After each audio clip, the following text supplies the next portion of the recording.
All right, we're bringing in the new owner of the Boston Celtics, Todd McShay. Congratulations. Can't wait to see what you do with the team.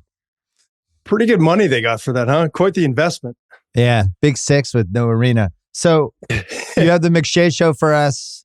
You have the McShay Report, an excellent newsletter that is really becoming more and more exciting as we're within 5 weeks of the NFL draft. And I obviously have some special interest because my favorite team is picking fourth. But I wanted to go through some of the stuff you have in here. I feel bad. Anytime I have you on, I feel like I'm stealing something from Russillo.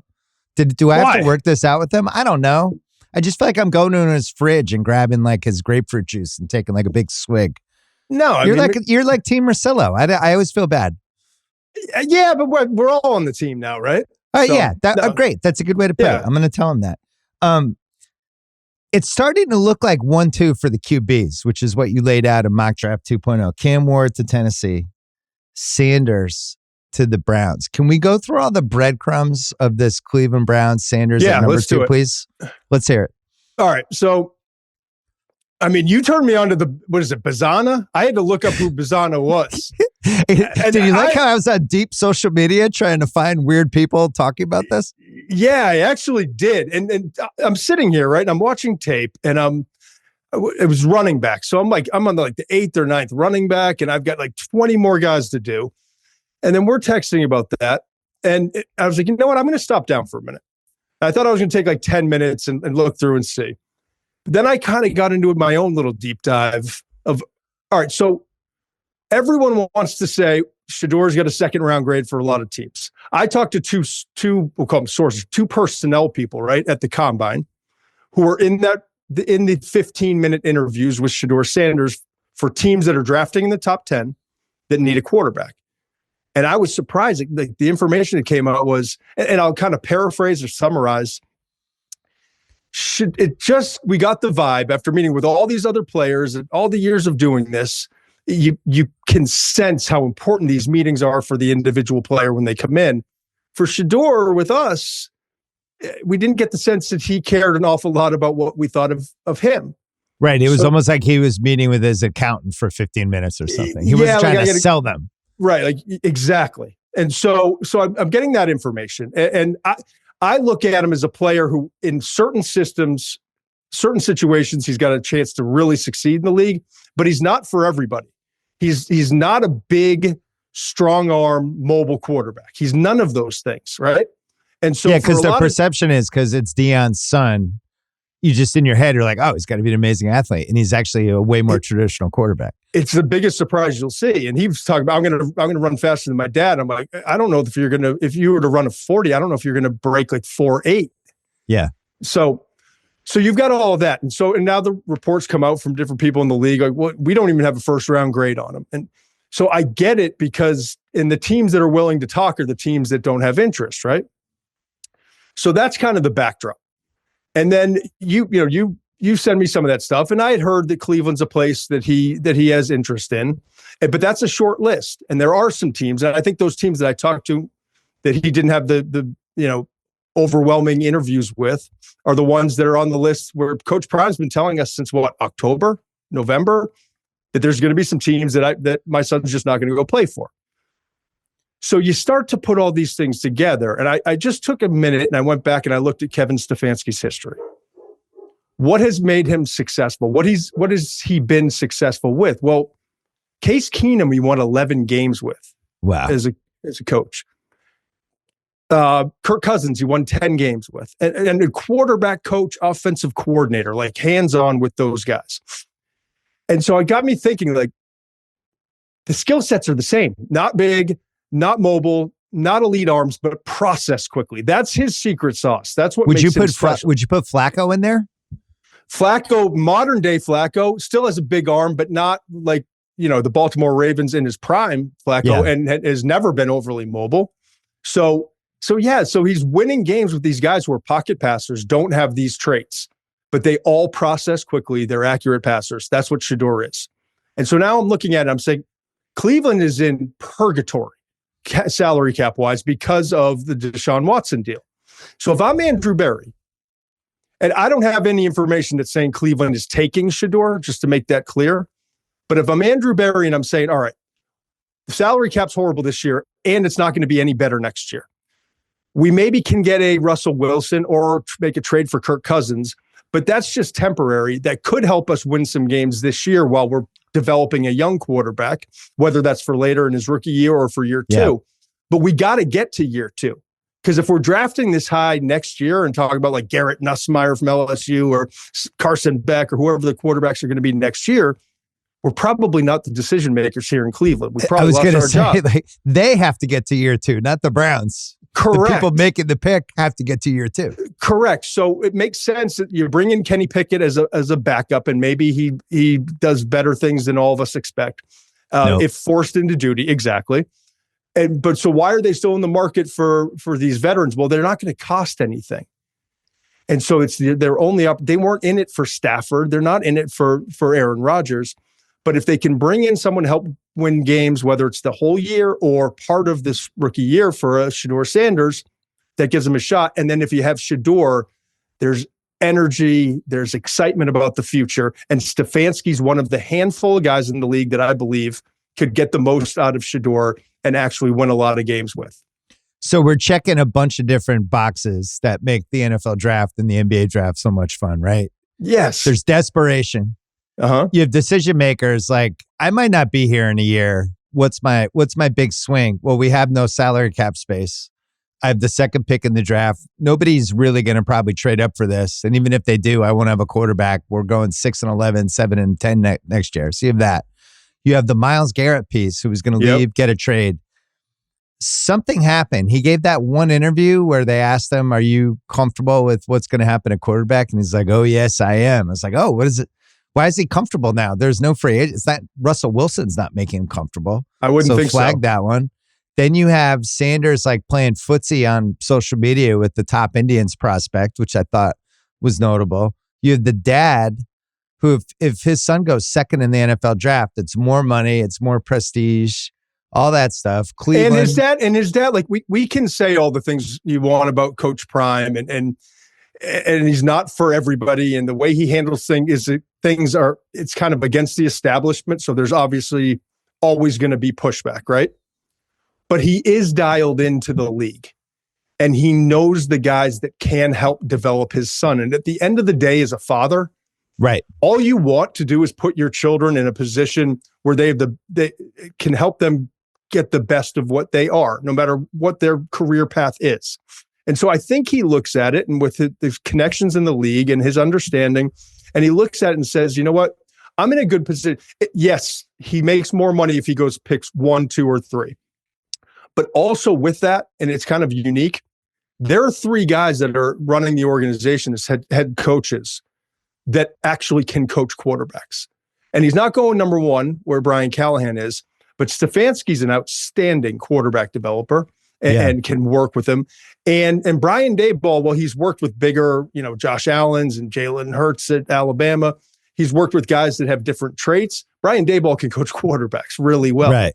So I think the combination of, he gets more money, but probably just as, if not more importantly, I trust where he's going to go and the people who are going to be working with. Yeah. And as people listen to this, they're going to be like, well, of course Simmons wants him to go second because it's going to push down the 2 best guys. You should have seen my comments after I came out and I started talking about this. They're like, oh, yeah, he Simmons got to you. Simmons got to you, right? And my answer is, like he got me thinking. There's no question. He got me thinking with some of the social media stuff that I was oblivious to because I'm sitting here watching like RJ Harvey, the running back from UCF. Well, to be fair, this started in Cleveland. Like there's people that cover the team. There's people who follow the team and they're just kind of reading the tea leaves. And it's for a lot of the reasons you mentioned. They really are the only chance for them to get a quarterback who might make it. And this is the most fun part of the stretch for the draft where you have 50-50 odds usually with a quarterback this high, right? This might be 40-60, but you start looking hard at the 40. You're like, well, Stefanski. Well, we have a good foundation around him. Well, we have no chance to get a quarterback.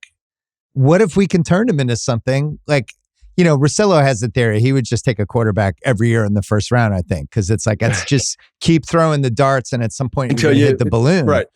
In this case, if you're them, you have no other way to get a quarterback and you are absolutely murdered by the Deshaun thing. Yeah. The Giants one, that's a little tougher one because they're not in the same salary cap hell that the Browns are in. And they're not, but no one wants to. But Matthew Stafford, at the end of the day, he was offered the same, and I've even heard reports maybe like a little bit more to go to New York.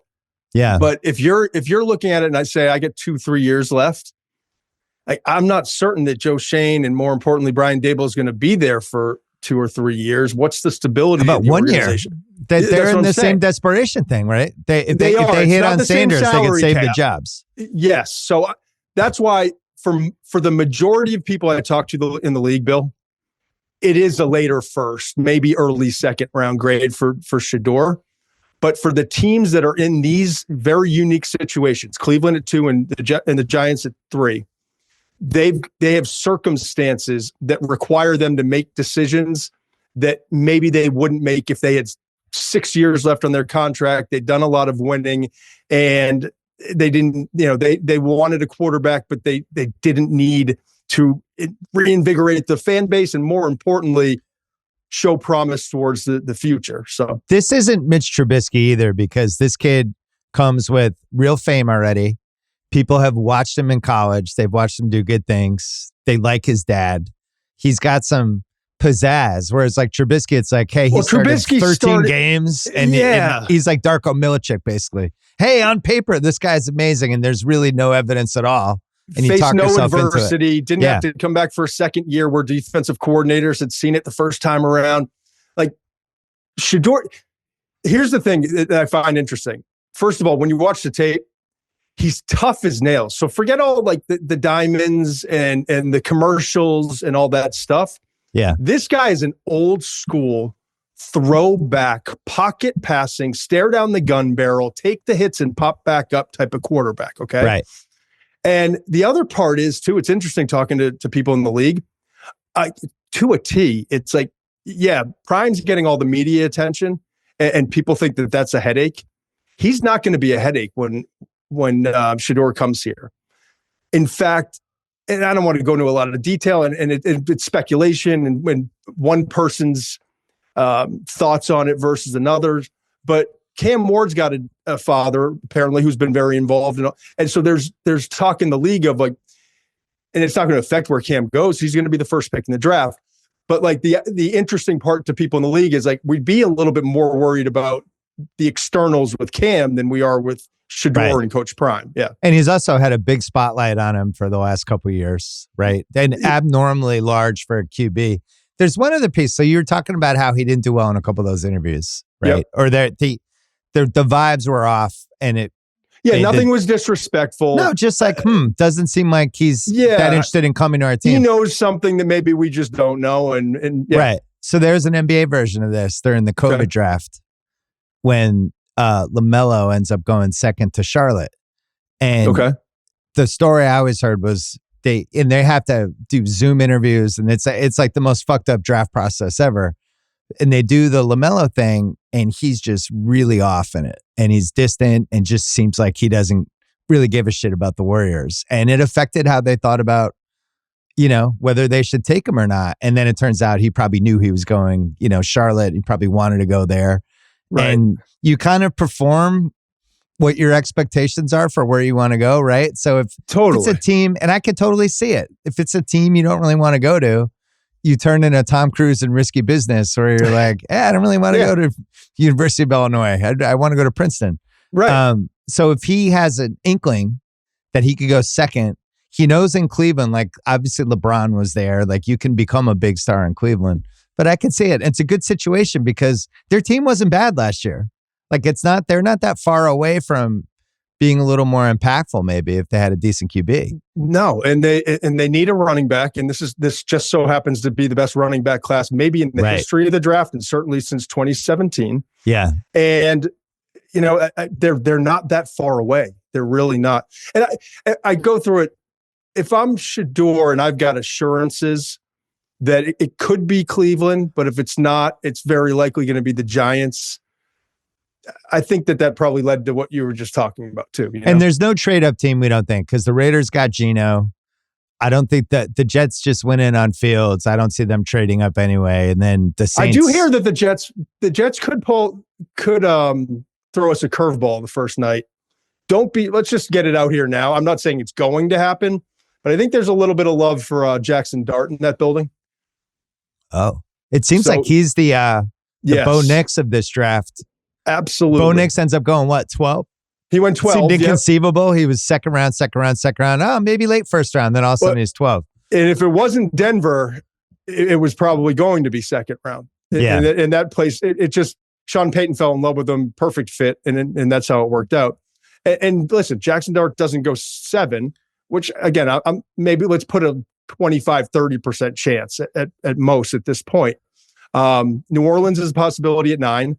But then after another team that's in salary cap hell and just completely screwed and have to get a quarterback somehow. Right. And everyone's like, well, they brought Derek Carr back. Yeah, 1 more year. But this would actually be a perfect time to get a rookie quarterback as we work through all the salary stuff, not force him out there for year 1. So I think Jackson Dart could be a top 10 pick.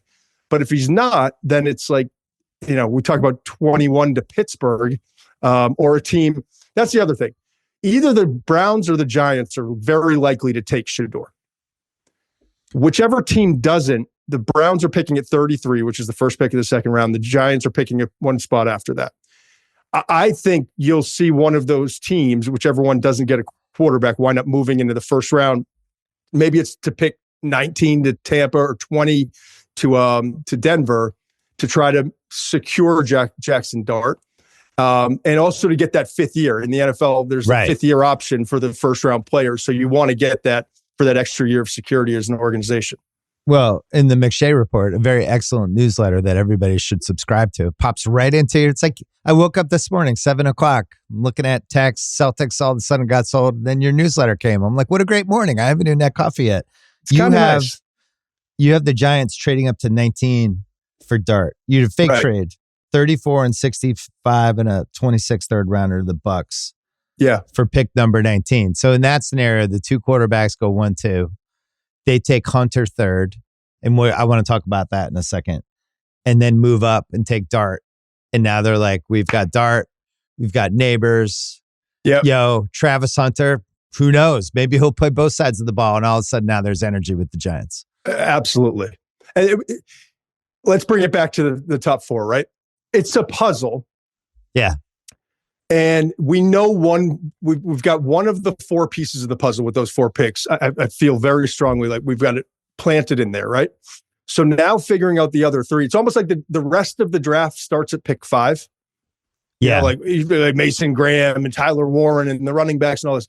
But the first 4 picks, it's like, how does this work, right? Well, and let me stop you 1 second there. Yeah. I refuse to read another mock draft that doesn't have those 4 going in some order.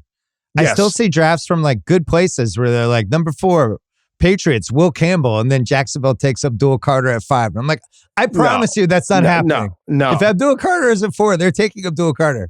And I put it in there because I wound up with Abdul Carter in the newsletter in the mock draft 2.0.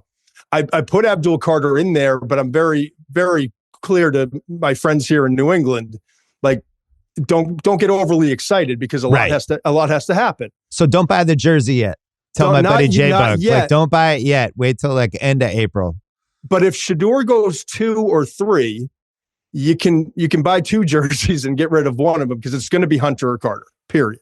But Hunter makes a whiff more sense for the Giants, but I thought you laid it out correctly. It makes a little more sense, but if they took Carter, it's not like that's stupid. They would just have an amazing defensive line. I think they've prepared like most good organizations do, and I'm not saying the Giants have been, but organizations that are in free agency are trying to free themselves up to take the best player in the draft. The Giants obviously have Kayvon Thibodeau and Brian Burns at edge. So you look at it and you say, it's not a huge need. Well, who cares? Like when you get a player like that at the second most important position, you take him. And so if it goes where Shedeur is number 2, they have their choice. And so that's a good position to be in. But what if Abdul goes 1 or 2? Or what Abdul goes 2, right? And they're sitting there 3 and Hunter's the only guy. Or if Hunter goes 2 and then Abdul's sitting there, they've got to make sure that they're covered. They re-signed Darius Slayton at wide receiver. They Paulson Adebo at cornerback. So they're covered, but they're talking about excellence versus just solid players. And so, well, you put him and Neighbors together just from an athlete standpoint. Yes, and now you have who something knows? To work. Yeah, and then the opportunity to go get a Jackson Dart with that, as you had mentioned. So there's a lot of ways this can play out. But for New England, the only thing you really truly have to pray for is that Shedeur goes number 2 or 3, because then you get either the best or the second best player in this entire draft falling to you at 4, and that doesn't happen very often. Yeah, otherwise you're looking at a trade back. And in a trade back, I don't know who's trading up and what you're getting. I mean, I told you my dream trade would be the Jets move up to 4. Pats get Garrett Wilson. Pats give up their second round pick. So it's basically 7 and 39 for, for like whatever. The Pats end up with 7 and Garrett Wilson in the deal. And I'm like, I'd sign up for that. Why would the Jets do that? I have no idea. But that's my dream trade. That's where you lose me. I mean, I'm sorry. You had me on the show. No, I had you. Yeah, I had. I can't listen. I can't apologize for my dreams. No, not at all. But the thing with the Pats is, I'm not a big draft for need guy when you're not one guy away from winning the Super Bowl. This Pats thing's gonna be like a 3-year, completely. Like they don't need to be like, we need a left tackle because that way we'll go 8 and 9 next year. Like they just need awesome players, and it really doesn't matter what position they are. Well, the problem is though, if you're New England, if Shedeur doesn't go, right? Let's say Cleveland and the Giants pass, and it goes Abdul Carter 2, Hunter 3, or vice versa. Then now you're in. Remember I said you're in Membo range. Yes, and Membo's a you're right taking tackle. him 3-4 spots too high, but you kind of have to do it right. Membo's a right tackle in college, and can he kick to the left side? Are they comfortable with that? And Will Campbell's a pure left tackle, but he's got 32.5-inch arm length. And that's concerning when you're using a top 10 pick. You just want it to be clean. And then you got Jalen Walker from Georgia, who would do great things. Edge rusher, right. Edge rusher who would do great things in Mike Vrabel's defense. But again, you're talking about elite. And no matter what the draft, Travis Hunter, Abdul Carter are elite. They're in that top tier. To then it could be one of 6 or 7 guys with very similar grades. And now we are focusing more on the need. No, it's Lombardi's old thing about blue chippers. We call them red chippers, and then the guys below that. But the teams that usually are around the Super Bowl sniffing around, you look and they have 5, 6, 7, 8 blue chippers. Yes. The Pats only have Gonzalez and Drake May right now, plus the nose tackle they got from the Eagles. What's your blood pressure going to be like when Cleveland and the Giants come up to make their during that 25? Well, don't you think 30? We'll know with Cleveland and Sanders, right? Like that's not going to leak out. Yeah, probably. There's a lot of people with interest in that. Yes. Don't you think? Yeah, probably. But still, until you hear the name, because the only thing that worries me is, are the Browns? I would do this if I ran a team. Do you pretend you're drafting Sanders because you want to see if the Giants are going to flip out and maybe offer you something to flip picks with you, and you wanted Abdul Carter all along? Yeah, of course you do. I always feel like I'm just going to represent that I'm going to potentially but take the Giants somebody. would know, unless you're a team behind the Giants would know if you're willing to give up that pick, you're not taking them. But they could say, if you don't swap picks with us, we have somebody that's coming in hard. That's the we play. might move back to 7, 8, 9. The Jets are a surprise team. The Saints, whoever. Yes. And then you have the Giants are now trying to use all their intel, find out from our guy in the Jets how real this is, and that's what makes the draft so much fun. You're basically all playing poker with each other, but it's some of the worst poker players who ever lived. Yes.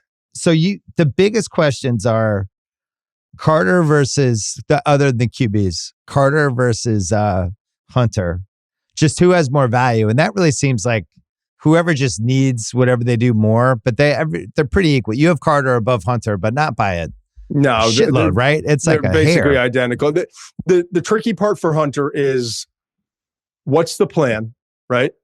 And for a team like New England, I've got to believe you don't have Drake May and say, yeah, we just drafted this guy 4 overall, generational talent. he's going to be a nickel corner as a rookie and eventually our starting corner, you might get 20 plays with him on offense. It's just not going to happen. So everyone is talking about the moonlighting where you'd like to play him at corner because that's the harder position in terms of developing and the technique and being part of 11 there. Whereas wide receivers a little bit more ISO, it's kind of like an NBA thing, you know?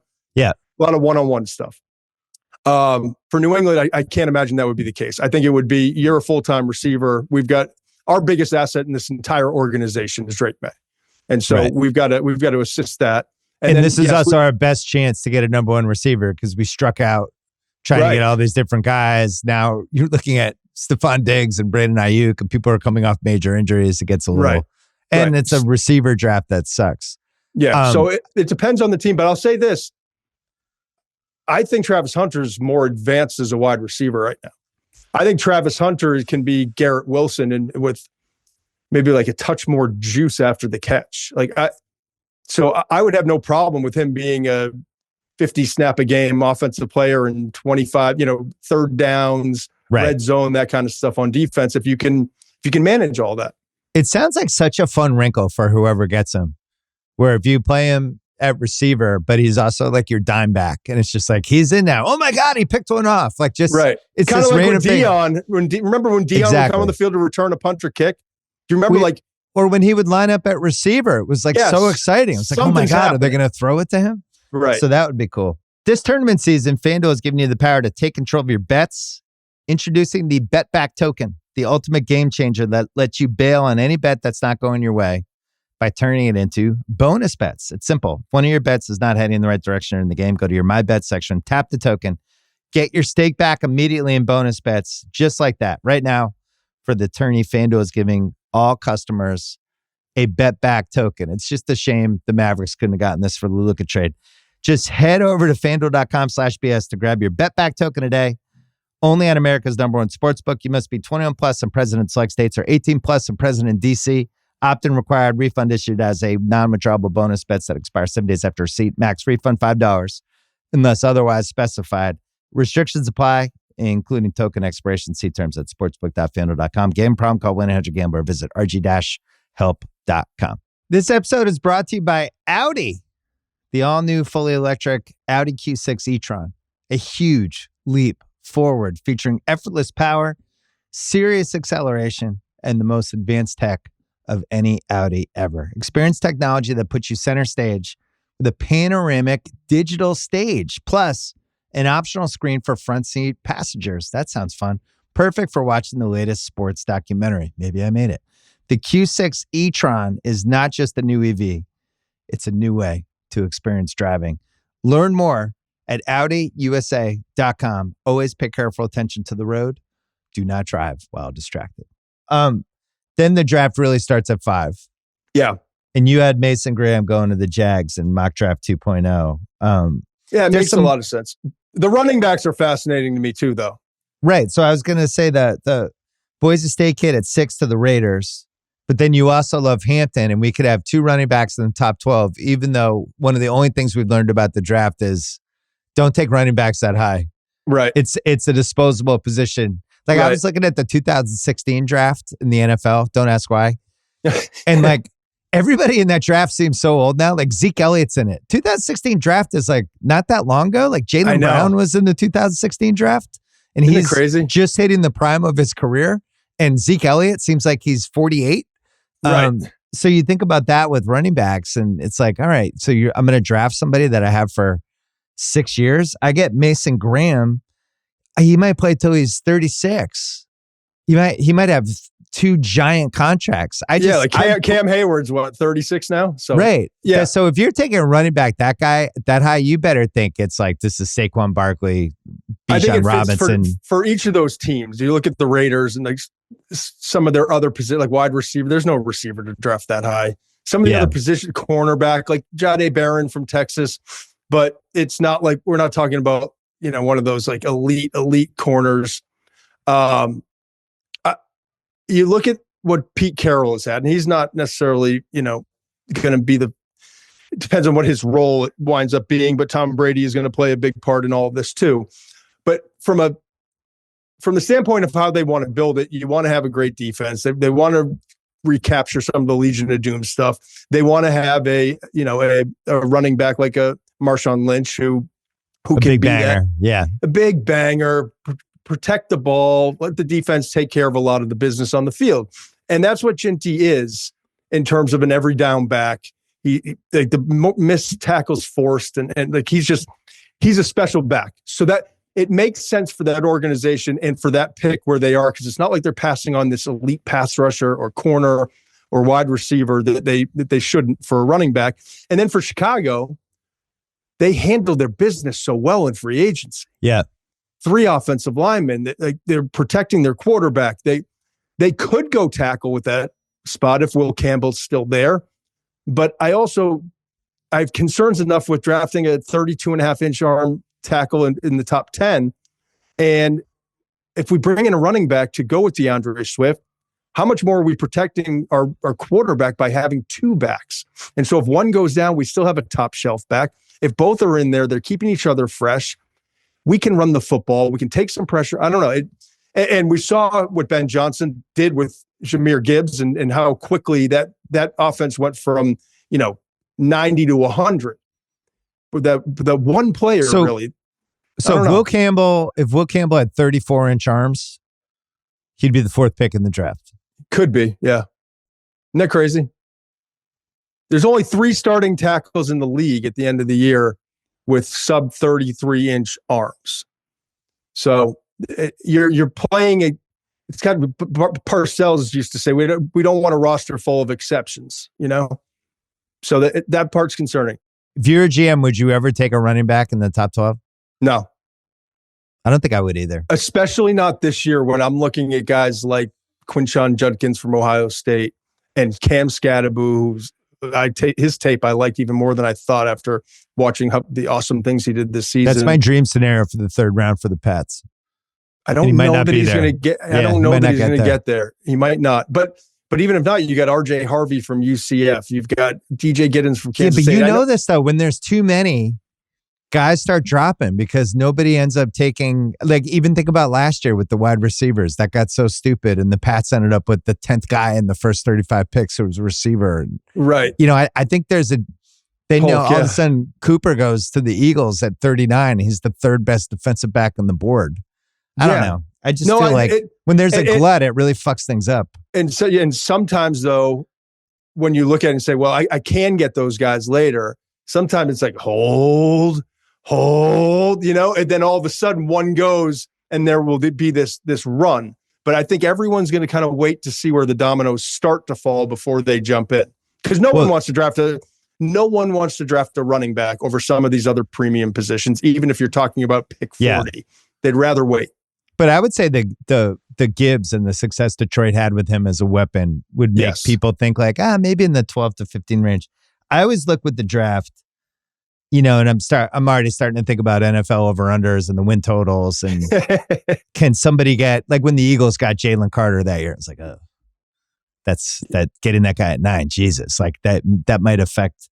And when you look at the teams that are picking the first 15. Yep. The one that jumped out to me was the team you mentioned, the Bears. And I have no idea if they're going to be good. And they're in a brutal division. And who knows with Caleb. But they spent a lot of money. They have the QB on the rookie scale. And then if they just crush the 10th pick somehow and got somebody awesome, then you just have to start thinking like, look at this. Like that Tyler Warren, the tight end. I don't know where he's going to go. He could go 5. He could go 12. But like if they got him at 10, that's somebody that could play right away and be, potentially like an impact dude right away. So that was the team I was looking at. And then the only other one was Atlanta, just because I think Atlanta with Penix and they have some talent. The division sucks. Like if they are able to nail that pick, that could be a good one too. Going back to the Bears, it's kind of what I said earlier, like the good teams, they plug all the holes so that they can pick the best player available. They do have a luxury pick, and you would say, well, how do the Bears have a luxury pick? Well, that would be to a certain degree a luxury pick, but it fits what they want to do. Yeah. But the other part of it is maybe you say at 10 and you draft an offensive tackle, or maybe you draft an edge rusher, like a Mykal Williams from Georgia. Yeah. because they are picking at, I've got it right here, 39 and 41 in the second round. Yeah. And so if I love Omarion Hampton from UNC at running back, but what if I just take a stab at one of these pass rushers and look at what like the Eagles. What if I load up on my D? Yeah. Load up on my D. Go get Cam Scatterbo. Go get Quinshawn Judkins, one of those guys at 39. I can still draft an offensive lineman or a defensive player with that 41st pick. So there's different ways to look at all of this. And that's why I think it's going to be fascinating. We're going to see at least 2 running backs in the first round. I think 3. I don't know that we're going to see 2 in the top 10, but I can't believe that. You know? And that's what with T-Mac, I wonder, like, this is the reverse of a glut. When there's nobody at a position, he's the only probably first round graded wide receiver. He's one of the only 2 that you could even see going in there. And somebody just needs a receiver, and you get people in our office like, fuck it, we need a receiver. And all of a sudden he's going 11th, because we see that version of the draft too. Wow, you're taking him here? I think everyone wants to be so quick to look at the highlights and the spectacular plays, and they are spectacular. And then they want to look at his size, and then they want to look at the report from Schultz, was it, where he ran a 4.48. I talked to some scouts. They had closer to 4.45, somewhere in that range. Regardless, I don't see the dog in him, and I don't see the refinement. And Drake London wasn't overly refined. He needed a year before he could be 1,000+ yard receiver. But that's the comp, right? Tall, just acrobatic type of guy. But they're the shades of, but they're not the same player. So, but does somebody look better if there's not a lot of competition in a draft, and then they start to look like the hottest girl at the bar? Absolutely, and he will go. I mean, he could go as high as Dallas at 12, let's say. But I had him going later in the first round. I had him going to the Ravens, kind of at that point, best player available. They could use another receiver. Yeah. Probably go somewhere in between that range when it's all said and done. But I'm betting on Matthew Golden from Texas. If you need a receiver, like that's why I get. So you Dallas. have 2. Okay. I've got 2. And then Emeka Ibuka could be the 3rd that sneaks in from Ohio State. We'll see how he runs at his pro day, but he would be the 3rd that I think has a good chance to go. All right, 2 more questions. Let me give you another name real quick. Yeah. If you're not getting the receiver that first pick at 38 for New England, Jaden Higgins from Iowa State. Do a little work on him. I've watched some YouTube on him. They're looking for a feel a little burned receiver. After Polk last year in the 30s with the receiver. I'm hurt. My guard's up. I know, but I'm just saying he's a name that fits what they're looking for. Second to last question. Who is the holy shit? This guy's going here, top 15 guy. If you had to guess, the guy who just goes 10, 11 spots higher than you ever could imagine. Last year it would have been Bo Nix. Like if we were talking about that draft 5 weeks for the draft, and you said Bo Nix is going to go 12, I would have been like, what? That's insane. He's not going 12. Who is that's insane guy? I think Jackson Dart could be. I'm just looking at it right now. Is there a weird left tackle, like maybe on paper guy that could be late? Like Membo already rose up in the top 10. I'll give you a guy. Everyone coming out of the combine. Nicky Manwari, right, from South Carolina. Really good player. Yeah. I don't think an elite player yet. I think he's still getting there. I think used in the right scheme. I'd love to see him I would say, trying to think of Seattle would be a perfect spot, right? McDonald, the way what he did with Baltimore, Hamilton, I could see that being a really good marriage. But Manwari was like almost 6'4", 220 pounds. His combination of like size, 40 time, which is a 4.4 flat, and vertical broad jump, it had never been done in the history of the combine. Like he's that special of an athlete. It was awesome to watch. I still think the other safety who ran after him and ran a pedestrian time and didn't jump like him, and I think Malachi Starks from Georgia could wind up being a top 15 pick ahead of Manwari, and I think that would surprise people right now. Last question. Russillo stretches for a half hour, goes out to Manhattan and tries to run the 40. But he's stretched. He's limber and he's ready, and we have scouts there and a stopwatch. What is Russillo running right now in the 40? We haven't talked about this publicly, but there's no better place to do it. I texted Russillo the other day with the old line of the Town, the movie. I can't tell you what we're going to do. You can't, you can't Whose car are we taking? Anyone. And I said, your answer needs to be whose car are we going to take? Right. And that was in regards to, I want to take over his house for the third day of the draft and do a live stream from there. And we're going to do that. Sounds great. So we're announcing that right now without permission, but I figured, who's going to yell at me? You, right? But I would love to do that as part of the day 3 of the draft to get Russillo to run. I'm going to guess because he's got a lot of muscle right now, which I think would hurt for the speed, but it also may help. Maybe he's in great shape. I don't know. 4.93. 4.93. Yes. So you're under 5. He's a friend. That's fair. That was really, really nice of you. Yeah, I thought so. So publicly, you'll go 4.93. I would be more interested in like the 3-cone or the short shuttle, the lateral agility with all that weightlifting. I just can't see that ending well. What weightlifting out of all those things they do in that, what would he crush? The bench press. Yeah. The bench. So huge bench press. That's what the teams are talking about after. Like, Jesus, Russillo benched 580. But I don't see him as a fullback, so I'm trying to figure out where we're going to roll him up. Oh, you see him like a what was that guy in the Niners? Yushek? Yeah. Yushek. Yeah. Like a guy Belichick would have taken in 2007. Just like I just want him for special teams. Teamer effort. I like his attitude. Yeah. Kind of like that celebrity basketball game he played in. I'll never forget that. Oh, he's still mad about it. He'll talk about it all the time. Yeah. All right, McShay, subscribe to his newsletter. It's great. Listen to the McShay Show. Also great. You can find that on YouTube as well. Great to see you as always. All right, you too, bud.